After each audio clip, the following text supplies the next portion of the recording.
खबर शामिल करते हैं फैसलाबाद की तहसील तांदलावाला के इलाका थाना मामूकांजन के हदूद हल्का 514 गाबे में रेवेन्यू डिपार्टमेंट के मुलाजमीन पर हमला। पुलिस थाना मामूकांजन FIR होने के बावजूद भी मुलजमान को ना पकड़ सकी।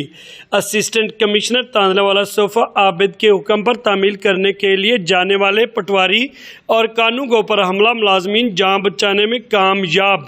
हमला आवर अशखास के नाम न्याज अहमद, लुकमान, गुलाम अली वालद शहादत, यूसुफ अली, हसन अली, पसरान मोहम्मद खान, मोहम्मद जाकिर वालद रजब अली, साजिद अली वालद बल्ली, मोहम्मद अली वालद गुलाम अली व दीगर मुलजमान ने डंडों, सोटों और आतिशी असला से मिलकर अलका पटवारी से लैपटॉप, फीता, चार्जर और फील्ड बुक 1 लाख रुपए नकदी छीनकर जान से मारने की धमकियां देते हुए और गालम गलोच देते हुए दीदा दलेरी से फरार हो गए।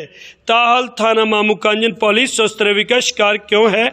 अभी तक मुलजमान हुकूमती रेट को चैलेंज करते हुए दंदनाते फिर रहे हैं।